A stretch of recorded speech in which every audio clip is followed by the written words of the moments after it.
With the development of new energy vehicle technology, core issues such as battery life, charging speed, and safety have basically been solved. Coupled with the continuous improvement of supporting facilities such as charging piles and car purchase subsidies, many people have begun to choose to purchase new energy vehicles. Judging from the current situation, the market share of new energy vehicles is gradually expanding. Not only are more and more companies beginning to join the field of new energy vehicles, many traditional car companies have also begun to transform into the field of new energy vehicles. This is also it has largely promoted the rapid development of new energy vehicle-related technologies. However, one thing worth noting is that in addition to the rapid development of the new energy vehicle industry, the field of power batteries has also begun to develop rapidly. Many new energy vehicle companies have begun to independently develop power batteries, which has also promoted the progress of related technologies. Currently, in the field of power batteries, domestic companies such as CATL and BYD are performing very well. Among them, CATL has surpassed the Korean battery company LG and captured nearly half of the global market share. Even American new energy vehicle companies are using CATL's ternary lithium batteries on a large scale.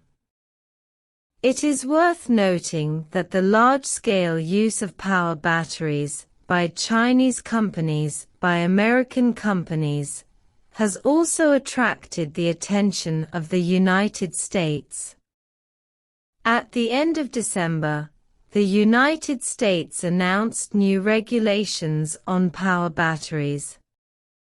Any new energy vehicle using power batteries, or related parts, produced by Chinese companies, will not be able to enjoy the U.S. subsidy of up to $7,500. Judging from recent news, this new regulation has officially come into effect on January 1st, which has also resulted in the number of models eligible for electric vehicle subsidies in the United States being reduced from the previous 43 to 9. What is most noteworthy is that, judging from the news revealed by foreign media, many American companies have no plans to replace power batteries, which also means that these American companies would rather give up subsidies than replace power batteries. According to Reference News, when the United States introduced new regulations to ban the purchase of batteries from Chinese companies, the U.S. media quoted customs data and pointed out that since China introduced export control measures of germanium and gallium, it has completely banned exports of these two key products to the United States. Raw materials.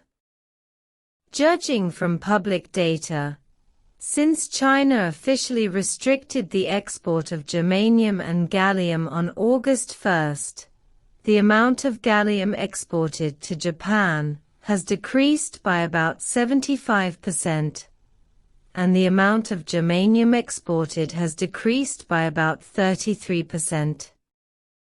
China's total gallium exports in 2023 dropped by about 66%, and germanium exports dropped by 8%.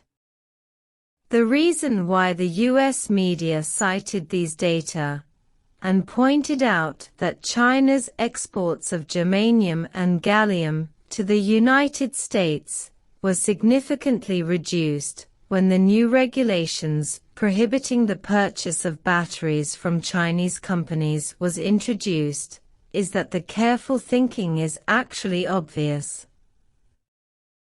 In fact, China's restrictions on the shipments of germanium and gallium are indeed very uncomfortable for the United States.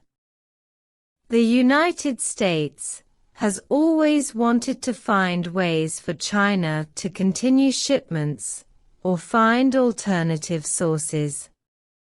However, there are actually not many regions around the world with germanium and gallium mineral reserves, but only China can complete a series of processes of mining, smelting, and finishing. Experts have previously stated that in terms of germanium and gallium smelting technology, China's technical level is 10 years ahead of the world's level. The United States also wanted to establish a complete germanium and gallium industrial chain before. However, if it wanted to build a germanium and gallium industrial chain on a scale comparable to China's, it would not only take more than 10 years, but also require an investment of more than $25 billion. Not only that, but also a series of problems such as equipment and raw materials must be solved.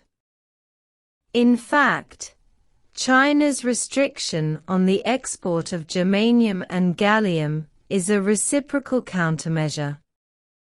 What's more, China's restriction on the shipment of germanium and gallium is more to protect the normal development of domestic minerals and industrial chains and encourage domestic enterprises to carry out export after finishing, reducing or even avoiding the shipment of some rough processed products.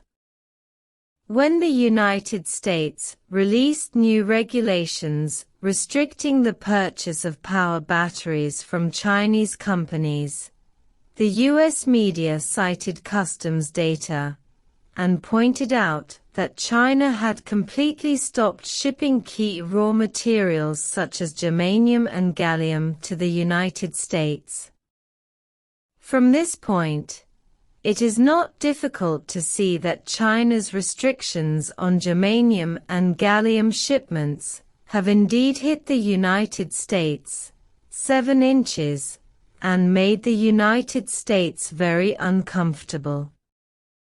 In addition to germanium and gallium, China also has excellent production capacity and technological advantages in the fields of graphite materials and rare earth elements. In the future, China may also tighten restrictions on rare earths, and even germanium is already in preparation. If you agree, please like it, welcome to repost, leave a message and share it.